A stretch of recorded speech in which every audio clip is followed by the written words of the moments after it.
Hi, dear students. Myself Pooja Patwar, and today we are going to read our chapter number 10 from the book First Flight. The name of the chapter is The Sermon at Benares. This chapter has been taken from the source Betty Renshaw, Voices and Values, a college reader 1975. So before I start with the chapter, I would like to tell you about what is the meaning of sermon. So what do you understand by the word sermon? sermon से आप क्या समझते हैं? It is religious lecture, a kind of जब कोई आपको धार्मिक उपदेश दे रहा हो कोई, उसको हम sermon बोलते हैं. So basically, it's about a sermon that was given by Buddha at Benares, that is the holy city in UP. So let's start reading the chapter and know more about this. So in this chapter, we will acknowledge about Gautam Buddha, जो कि पहले एक Prince थे, and how his life began as a saint and as a when he became the Buddha, and how he got enlightened. And let's start and know more about this. Gautam Buddha, so he was born in 563 BC to 483 BC. So he was born in 563 BC, और वो कब die करे, कब उनकी death हो गई थी, that was in 483 BC में. सो BC का मतलब है बिफोर क्राइस्ट. ओके, तो ये जब बिफोर क्राइस्ट वाला टाइम था, उसमें क्या होता था, जो टाइम था वो पीछे की तरफ जाता था, बैकवर्ड जाता था. जैसे अब तो काउंटिंग आगे जाती है, तो तब क्या होती थी, बैकवर्ड जाती थी. तो गौतम बुद्धा ने अपनी जो लाइफ थी स्टार्ट कैसे की थी, एज अ प्रिंस, और उनका नाम था Siddhartha Gautam. In northern India, he was born in northern India. At 12 he was sent away for schooling in the Hindu sacred scriptures, and 4 years later he returned home to marry a princess. तो जब 12 years की उनकी as हुई, तो उनको school के लिए भेज दिया गया, ताकि वो सेक्रेड जो स्क्रिप्चर्स हैं हिंदुओं की, धार्मिक किताबें हैं, उनको पढ़ें. और 4 साल बाद वो वापस आए घर अपने शादी करवाने के लिए, और उन्होंने एक राजकुमारी से शादी की. They had a son and lived for 10 years as befitted royalty. तो उनका एक बेटा था, और उन्होंने अपनी ये जो शाही लाइफ थी, उन्होंने, ठीक है, 10 साल जी अपनी फैमिली के साथ, अपने बेटे के साथ. At about the age of 25, the prince, heretofore shielded from the sufferings of the world, while out hunting, chanced upon a sick man. तो जब वो 25 की एज पे हुए प्रिंस सिद्धार्था, तो उन्होंने हेयर शील्डेड, मतलब जिनको कि बचाया हुआ था, हर चीज़ से प्रोटेक्ट किया हुआ था, लोगों की सफरिंग से, दुनिया में जो सारे दुख तकलीफ़ें हैं उनसे उनको बचा के रखा हुआ था. तो वो उन्होंने उसको कब फेस किया, while hunting chance upon a sick man. और जो वो शिकार करने के लिए गए हुए थे, तो वो क्या हुआ, वो एक उससे बाय चांस एक बीमार आदमी से मिले. देन एन एज्ड मैन, पहले एक बीमार आदमी मिला, तब एक बूढ़ा आदमी मिला. देन ए फ्यूनरल प्रोसेशन, फ्यूनरल मीन्स जब अर्थी को लेके जा रहे होते हैं, तब उन्होंने वो देखा. And finally a monk begging for arms. Arms क्या होती है, दान, डोनेशन, भीख के लिए, ठीक है. तो लास्ट में उनको एक मॉन्क मिला जो कि भीख मांग रहा था. दी साइंस so moved him that he at once went out into the world to seek enlightenment concerning the sorrows he had witnessed. तो ये जो उन्होंने दृश्य देखा, उससे वो इतने ज़्यादा मूव हो गए थे, मतलब वो ये सोच रहे थे, इतने ज़्यादा प्रभावित हो गए थे, इतना ज़्यादा उनको बुरा लग रहा था, कि वो उसी टाइम पे दुनिया में निकल गए इसकी एनलाइटमेंट के लिए. एनलाइटमेंट मतलब स्पिरिचुअल नॉलेज की को लेने के लिए, जैसे बोलते हैं कि ज्ञान की प्राप्ति होना, तो ज्ञान के लिए वो ये करना, ज्ञान, इसके बारे में ज्ञान लेना चाहते थे कि ये जो उन्होंने दुख देखे हैं उनका रीज़न क्या है, ही wandered for 7 years and finally sat down under a people tree. तो 7 सालों तक वो यहाँ से वहाँ हर जगह जगह घूमते रहे एनलाइटमेंट के लिए, और फाइनली वो एक पीपल ट्री के नीचे बैठ गए, वेर ही वोड मीन्स शपथ लेना। तो उन्होंने कसम खाई कि वो वहीं पे रहेंगे until enlightenment came, जब तक कि उनको ज्ञान की प्राप्ति नहीं होती। Enlightened after 7 days, he renamed the tree the Bodhi tree, tree of wisdom. तो जब उनको 7 दिनों के बाद वहाँ पे ज्ञान की प्राप्ति हुई, उन्होंने वो जो बोधि ट्री था जिसके नीचे वो पीपल ट्री के नीचे बैठे थे, उसको नाम दे दिया उन्होंने बोधि ट्री।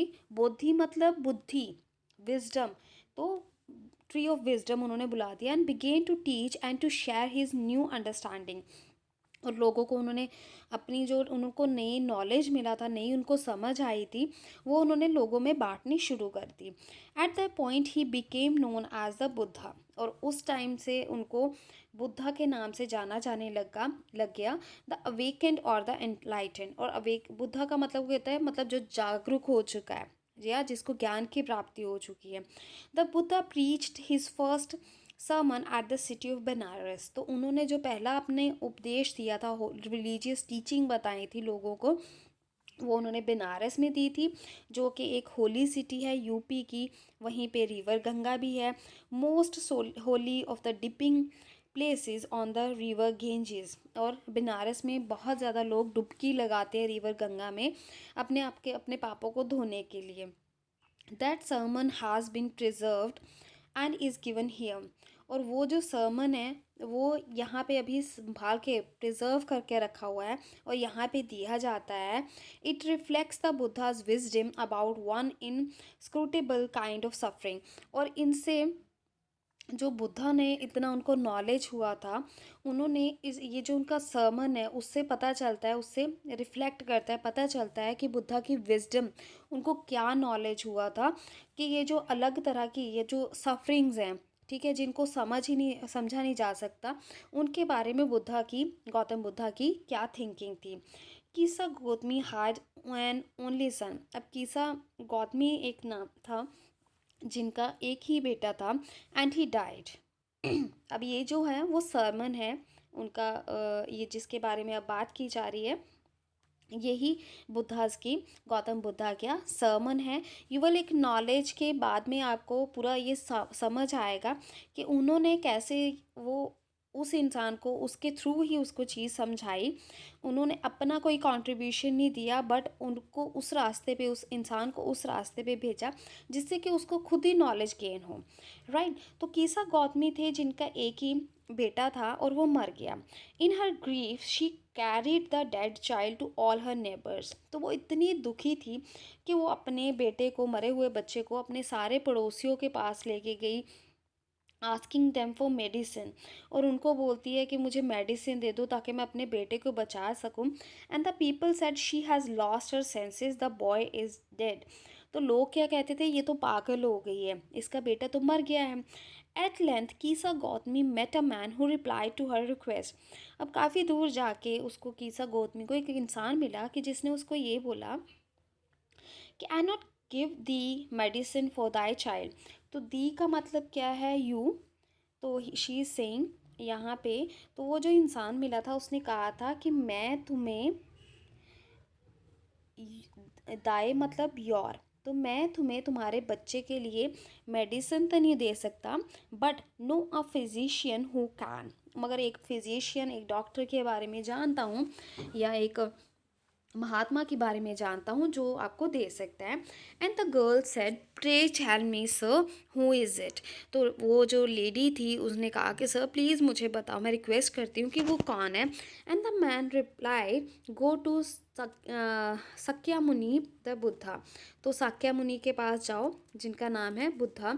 कीसा गोद में रिपेयर टू बुद्धा एंड, तो क्या थी वो, रिपेयर मीन्स वेंट टू, तो वो बुद्धा के पास गई, ठीक है। एंड क्राइड, और रोने लगी, Lord and master give me the medicine that will cure my boy, cure means इलाज करना, तो बोलती है कि भगवान, लॉर्ड एंड मास्टर प्लीज़ मुझे वो मेडिसिन दो जिससे मेरा बेटा ठीक हो जाएगा। The Buddha answered, I want a handful of mustard seed. तो बुद्धा ने क्या बोला कि मुझे मुट्ठी भर मस्टर्ड सीड्स चाहिए। मस्टर्ड सीड मीन सरसों के, सरसों चाहिए। And when the girl in her joy promise to procure it, procure means उसको लाना, तो जब लड़की ने खुश होके कहा कि वो उसे ले आएगी, पक्का ले आएगी, तब बुद्धा एडेड, उसके साथ ही बुद्धा ने क्या बोला, the mustard seed must be taken from a house where no one has lost a child, husband, parent और फ्रेंड। तो ये जो मस्टर्ड सीड्स लेके आने, वो ऐसे घर से लेके आने हैं जहाँ पे ना तो किसी का बेटा मरा हो, ना ही कोई हस्बैंड मरा हो, ना ही पेरेंट मरा हो, ना ही कोई फ्रेंड मरा हो। पुअर की गोद में now went from home to to house, वो एक घर से दूसरे घर जा रही है लेने के लिए। And the people pitied her, और लोगों को उस पर तरस आ रहा है। And said, here is mustard seed, take it. तो उस पर वो रोते रोते जा रही है, उस पर तरस खा रहे हैं कि ये ले लो mustard seed. But when she asked, did a son or daughter or father or mother die in your family, तो जब कोई वो पूछती है कि तुम्हारे घर में कोई मरा है, they answered her, alas the living are few but the dead are many. तो जब उनसे पूछती है तो वो क्या रिप्लाई करती हैं कि जो ज़िंदा है वो तो बहुत कम है, मरे हुए तो बहुत ज़्यादा हैं। Do not remind us of our deepest grief, तो हमें हमारा जो सबसे गहरा बड़ा दुख है उसके बारे में याद ना दिलाओ। And there was no house but some beloved one had died in it, और कोई भी ऐसा घर नहीं था जिसमें कोई किसी का कोई अपना ना मरा हो। Kisa Gotami became weary and hopeless, weary means tired, अब वो बहुत ज़्यादा थक चुकी थी और उसको अब कोई उम्मीद भी नहीं थी। तो अब वो बहुत ज़्यादा एग्जॉस्ट हो गई थी और थक चुकी थी। Then she said, sat down at bay side watching the lights off the city, तो रोड साइड वो बैठ गई और वो सिटी की जो लाइटें हैं चमकती हुई उनको देखने लग गई। As they flickered up and were extinguished again. Flickered means जब जगती हैं, चमकती हैं, जगमगाती हैं और उसके बाद बुझ जाती हैं। At last the darkness of the night reigned everywhere, reigned means rule करना। तो लास्ट में क्या हुआ, लाइट्स जग रही थी, बुझ रही थी, तो लास्ट में क्या, फाइनली सारी लाइट्स बंद हो गई और हर जगह अंधेरा हो गया, रात का अंधेरा। And she considered the fate of man that their lives flicker up and are extinguished again. और तब उसको रियलाइज़ हुआ कि ये इंसानों की किस्मत है कि उनकी लाइव्स ने जगमगाना है और उसके बाद बुझ जाना है। And she thought to herself, how selfish am I in my grief, death is common to all. Yet, in this valley of desolation, there is a path that leads him to immortality who has surrendered all selfishness. Now अब वो realise करती है कि मैं कितनी मतली हुई हो गई हूँ अपने दुख में। सभी ने एक दिन मरना है, फिर भी इस ये जो दुख है उसमें अ, एक ऐसा पाथ है, एक ऐसा रास्ता है जो कि उसे ऐसे रास्ते पे लेके जाता है कि अपनी सारी वो ऐसे रास्ते पे लेके जाता है जिसमें वो इमॉर्टल हो जाता है, ठीक है। जिसने अपनी जो सेल्फिशनेस है, जो उसका मतलबीपन है, वो उसने सारा निकाल दिया है, वो ऐसे रास्ते पे जाता है जहाँ पे वो इमॉर्टल हो जाता है, मरता नहीं है। जब वो अपनी मतलब एक ऐसी जगह है जिसमें सभी ने जाना ही जाना, एक ऐसा रास्ता है जिसको अपने, जहाँ पे अपना मतलब भी नहीं, मतलब के बिना सभी ने पहुँचना ही है। अपनी सारी जो सेल्फिशनेस है, मतलबीपन है, उसको छोड़ना पड़ेगा और उस इमॉर्टैलिटी को एक्सेप्ट करना ही पड़ेगा। मतलब उसकी आत्मा, शरीर तो मर जाएगा मगर जो आत्मा है वो अमर है। The Buddha said, the life of mortals in this world is troubled and brief. तो लाइफ ऑफ मॉर्टल्स, मॉर्टल्स कौन होते हैं, जिन्होंने मतलब जिन्होंने मरना होता है। तो कहते हैं जो मतलब ह्यूमन बींग्स की बात कर रहे हैं यहाँ पे, वो कह रहे हैं कि ये जो ह्यूमन बींग्स हैं उनकी जो ये जो लाइफ है वो ट्रबल्ड है, मतलब उनको बहुत सारे दुख होते हैं और छोटी होती है। और उसमें क्या होता है, कंबाइंड विद पेन, मतलब दुख भी होता है साथ में। For their is not any means by which those that have been born can avoid dying। तो जो दुनिया में आए हैं उनके लिए कोई रास्ता नहीं है जिससे वो मरने से बच सकें। After reaching old age there is death, जब बंदा बूढ़ा हो जाता है उसको मरना ही है। Of such a nature are living beings, और लिविंग बींग्स, ह्यूमन बींग्स, जो भी जिंदा हैं, उनके लिए यही नेचर का कानून है, यही उनके लिए कुदरत ने लिखा हुआ है। As ripe fruits are early in danger of falling, जैसे कि जो पके हुए फल होते हैं उनको सबसे ज़्यादा खतरा होता है नीचे गिरने का। So mortals when born are always in danger of death, इसी तरह जो ह्यूमन बींग्स जब पैदा होते हैं उनको सबसे ज़्यादा खतरा होता है मौत का। As all earthen vessels, earthen vessels क्या होते हैं, जो मिट्टी के बर्तन होते हैं। तो जैसे मिट्टी के बर्तन made by the Potter and in being broken, तो जब पोटर जो है वो क्या करता है, वो मिट्टी के बर्तन बनाता है और वो लास्ट में क्या होता है, टूट जाते हैं। So is the life of mortal, इसी तरह से यही लाइफ है ह्यूमन बींग्स की, बोथ यंग एंड अडल्ट, चाहे वो यंग हैं चाहे अडल्ट हैं, both those who are fools and those who are wise, चाहे कोई मूर्ख है चाहे कोई बुद्धिमान है, all fall into the power of death, सभी ने मौत की ताकत के सामने सरेंडर करना ही है, मरना ही है। All are subject to death, और मौत तो सभी को आएगी ही। Of course who overcome by death depart from life, जो डेथ से हो जाते हैं, ओवरकम हो जाते हैं, मतलब उस पर कंट्रोल कर लेते हैं, लाइफ से अलग हो जाते हैं। A father cannot save his son, तो चाहे मतलब कोई कहता है कि मैं तो इससे पीछा छुड़वा लूँगा ज़िंदगी से, जो मर जाते हैं, ठीक है, उनका क्या होता है, वो लाइफ से अलग हो जाते हैं। Of those who overcome by death, जो मर जाते हैं, ज़िंदगी से अलग हो जाते हैं। A father can not save his son, एक जो फादर है वो अपने बेटे को नहीं बचा सकता। Nor kinsman their relations, kinsman कौन होते हैं, जो हमारे रिलेटिव्स होते हैं, ठीक है। तो जो रिलेटिव्स हैं वो अपने रिलेशंस को नहीं बचा सकते, ठीक है। Mark while relatives are looking on and lamenting deeply, ये देखो कि जब जो रिश्तेदार होते हैं वो देख रहे होते हैं और अफसोस कर रहे होते हैं। लेमेंटिंग क्या होता है, अफसोस करना। One by one mortals are carried off, एक एक करके सारे ह्यूमन बींग्स मर जाते हैं।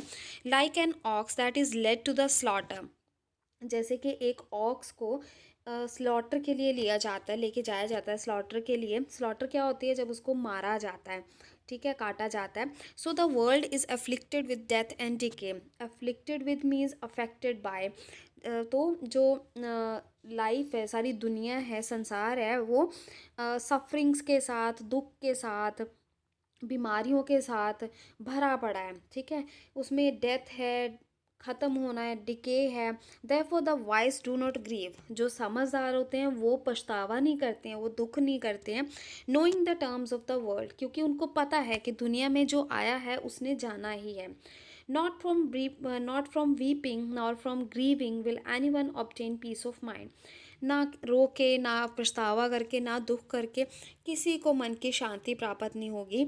On the contrary his pain will be the greater, इसके ऑपोजिट उसको क्या, अगर होने से उसको कोई शांति नहीं मिलेगी, बट इनफैक्ट जो उसका वो जो दुख होता होगा वो बढ़ता ही जाएगा। एंड बॉडी विल सफ़र, और जो उसका शरीर है वो दुखी होता जाएगा, वो दुख भोगता जाएगा।